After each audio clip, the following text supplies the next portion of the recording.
We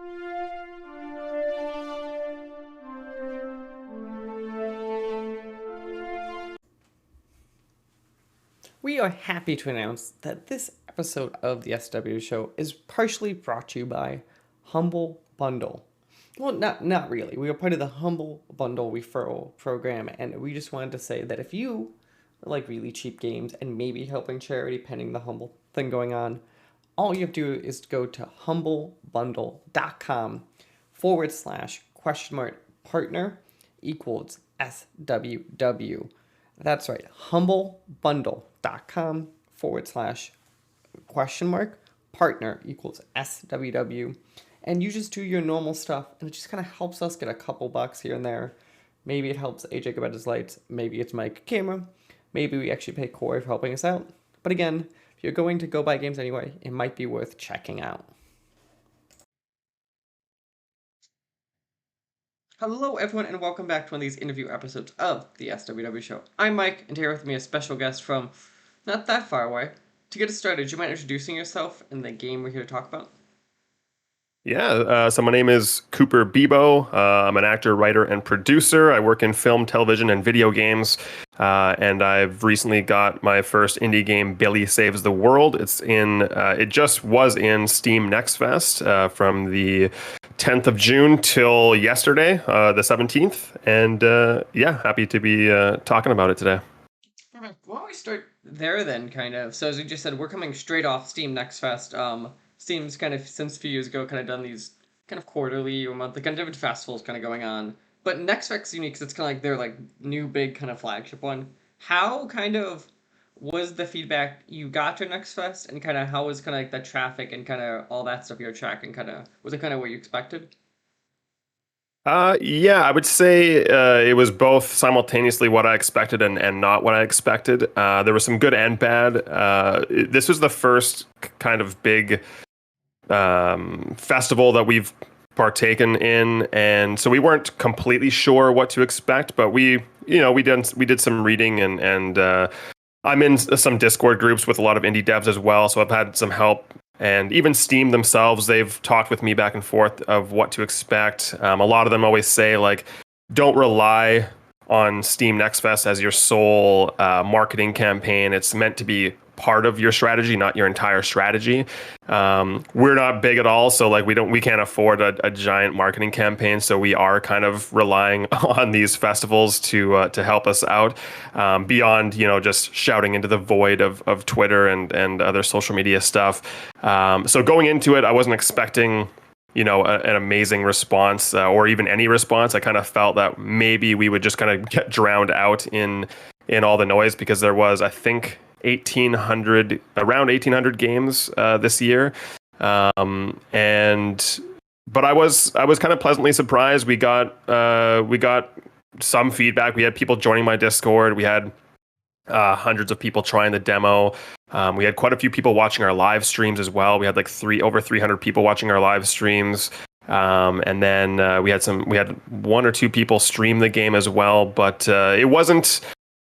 Sorry for the long answer, but it wasn't. I've been reading some post Steam Next Fest responses from people online right now, and apparently this was the first year that developers ever reported like a significant drop compared to previous years. I guess apparently previous years, on average, people were getting like 1,000 to 3,000 wish lists. And this year it dropped to like 1 to 300 wish lists, which is exactly kind of where we were at as well. So a little disappointed on like the amount of exposure and wish lists overall, but the feedback I got was good, and the experiences that people told us about were good. So I'm like personally happy with it, but on a business side, probably could have done better.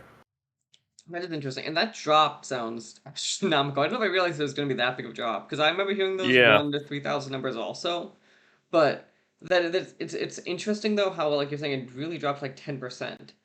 Like that's huge. Yeah, and of course there were like the anomalies. I know there was a game called Tiny Glade that got 1 million wish lists, which is crazy. I just think it always just comes down to the marketing. The marketing definitely catches people's eye, and I can't be like too salty about it, because like I'm going into it with the zero marketing, so it is hard to stand out. But yeah, it would have been nice if there were fewer games, maybe, or if we had the results of people that people had in the previous years. No, that totally makes sense. But yeah, so as we said at the start, we're here to talk about Billy Saves the World. So why don't we kind of start there? What is the game for people who don't know? What is your elevator pitch, people? So on Steam, I describe it as a narrative-driven platformer that lets you choose between action or adventure. The cool twist to it is that I tried to allow players to lean the entire game from start to finish towards action platforming or kind of classic adventure game puzzle solving. So throughout your main quest, if you are tasked with doing something, you can approach the situation in two different ways. So if you get stuck on a level or something that's really challenging, you can kind of skip that or leave it alone and get by through talking to someone or solving a puzzle. If you hate puzzles, you can avoid the puzzles completely and just focus on the platforming. So I wanted to give people a lot of flexibility with the gameplay.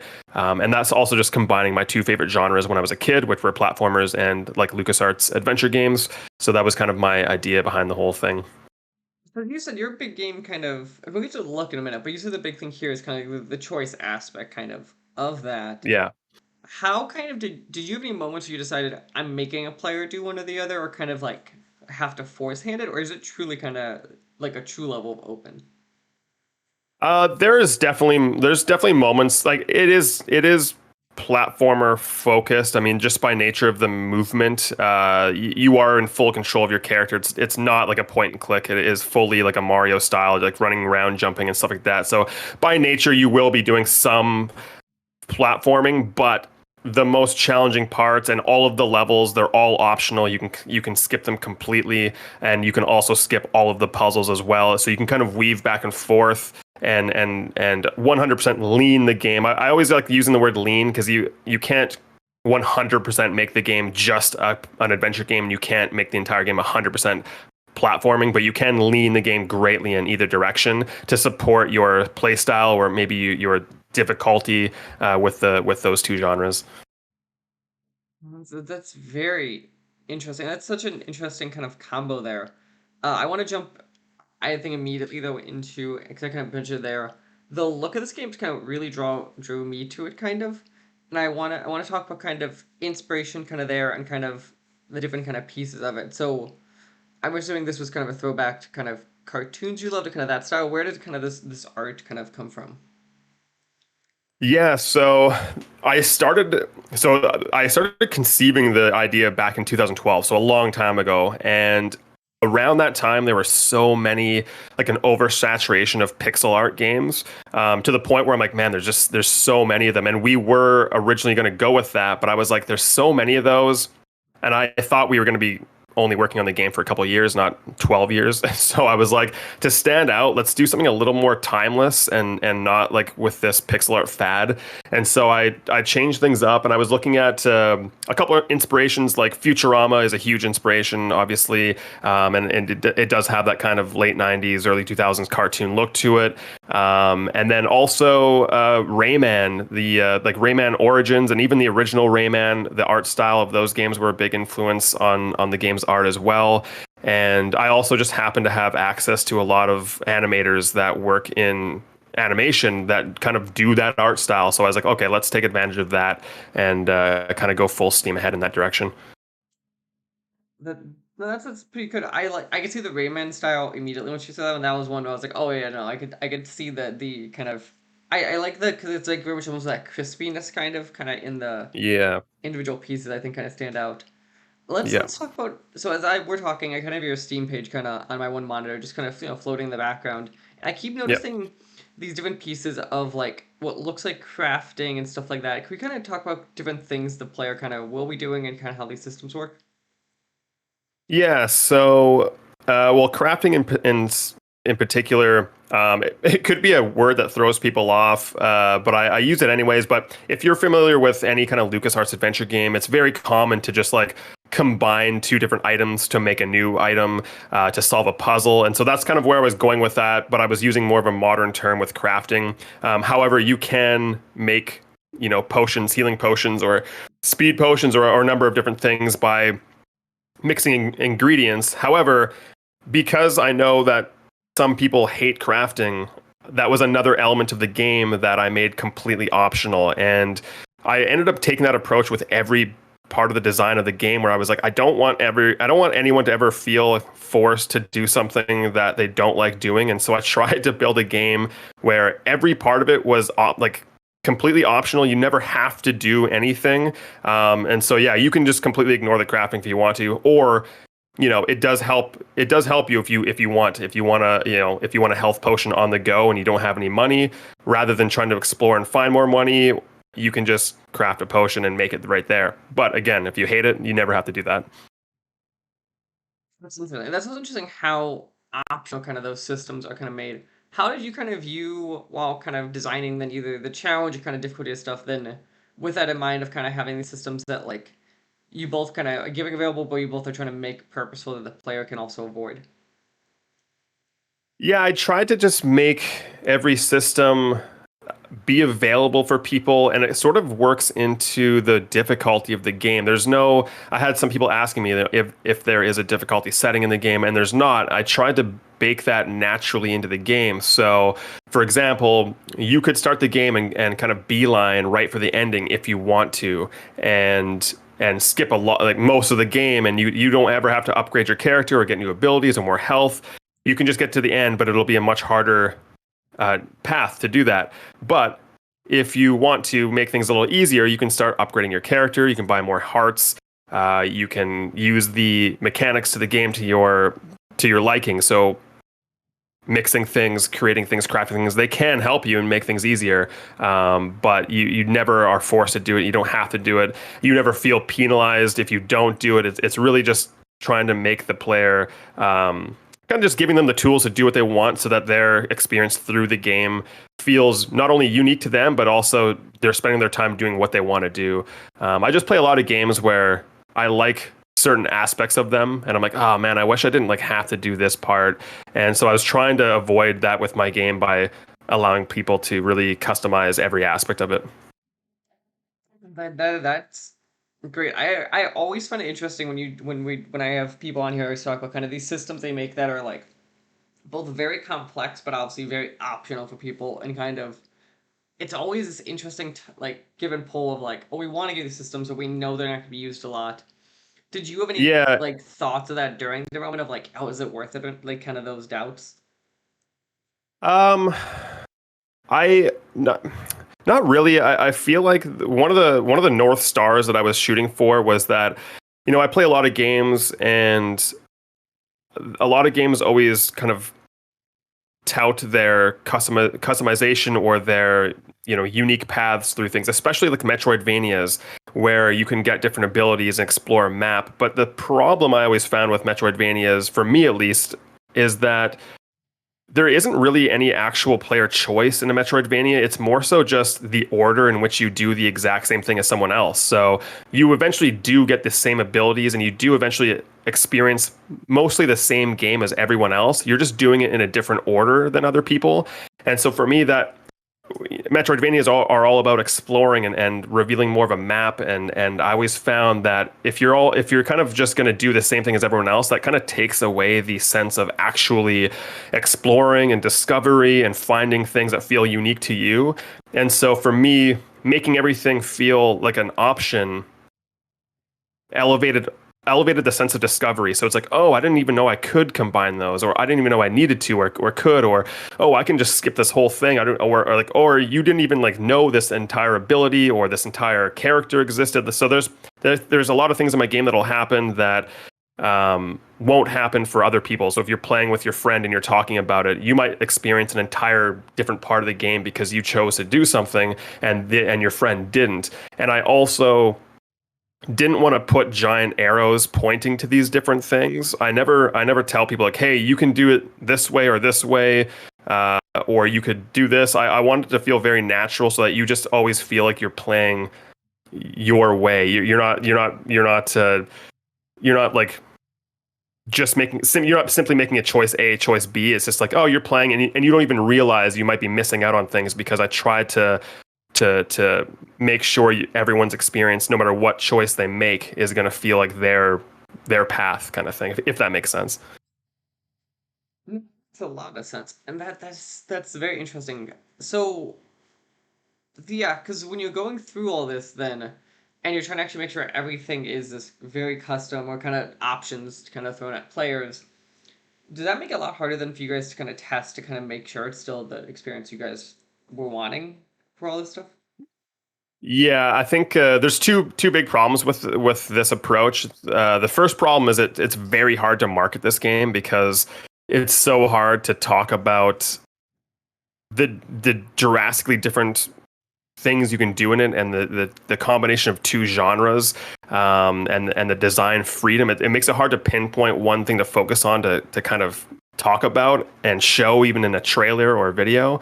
And the other bad thing, the other negative is, like you said, testing it is probably what made the development take so long. I had to always, there's so many choices and so many options in the game, and they're very rarely super obvious, like I said. So I had to personally like go through the game so many times, making so many different choices and so many different trees to make sure things worked. Sometimes if you say yes over here, no over here, and do option A and then B, it will screw up option D way down the line. And then you had to replay the whole game doing that in a completely different order and making sure everything still works. So it took a long time to make sure that the game works no matter what you're choosing to do. So that was definitely a drawback, but I don't really regret it because I think it's pretty ambitious, but it's a thing that makes our game pretty unique as well. Perfect, yeah. But remember, as we are talking, the game releases on Steam that's currently slated to come out in July of this year. Is that still the case? Yeah, I kind of threw that out as a kind of a random month. Originally, my birthday is in July, and so I was like, "Oh, that'll be my birthday gift to myself, just finally releasing the game." But it's also on track to be. It is done essentially. In order for us to release this demo, we had to have the game done because we were wanting people to be able to carry their save files over. And so if we weren't done and we were still working, you could risk corrupting people's save files. So the game's pretty much done. We're just squashing bugs at this point. So July is quite likely. And I do want to avoid September onward. Just there's so many games coming out. So I think the summer is probably ideal for us. Yeah, perfect. So again, we are talking about Billy Saves the World, a narrative-driven platformer that will come out relatively soon. Is there anything kind of that you feel as we're talking that we either missed or is something really cool or some sort of hook on the game that you kind of want to talk about? I think, yeah, there's one thing that I haven't really talked about ever, really, and that's kind of the storyline. In that, superficially, if you look at the game, you might write it off as really silly or just like another platformer. And I tried very hard to tell an actual mature and engaging love story that's in the game throughout, in between all the silliness and the wacky jokes and the silly characters. I always try to compare it to some of the serious episodes in something like a Futurama or Simpsons or Family Guy. Sometimes those shows have like this one episode that just randomly gets serious, and it's all the more touching because it's surrounded by comedy. And I really wanted to capture the spirit of those because I always found those episodes to be very effective. And so I think something that people will be surprised about if they give the game a chance is that there's actually a really nice, sweet story in the silliness, and so I'm excited for people that give the game a chance to experience that story. Sounds great. Question for you. Do you know kind of roughly how long it would take someone to beat or kind of play through everything? It's hard to say. I think the average person will be like 5 to 8 hours. I could see it being much longer, even like 15 hours, depending on your skill level or how you choose to do things. There is a lot in the game, but again, it's all optional. So you could beeline right for the ending. I feel like I could beat it pretty quickly at this point. But yeah, average person, I'm saying, yeah, probably 8 hours, probably more though. Perfect. Well, again, I want to say thank you for talking to me today.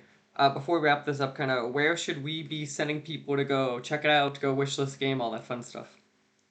Yeah, so Billy Saves the World on Steam. That's the number one spot. On that page, please wishlist it. The demo is available. We're going to keep the demo up after the festival as well, so you can still play the demo if you missed it. And there's also the Discord link on there.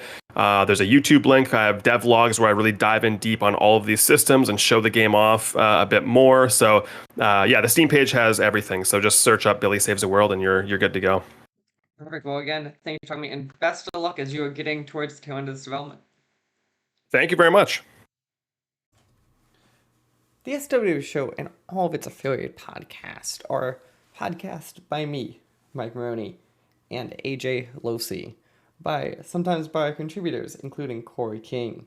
You can follow the SWW show on social media at the SWW show, or sooner or later you go to patreon.com/SWW to help us out. Thank you. We hope you enjoy the rest of your day.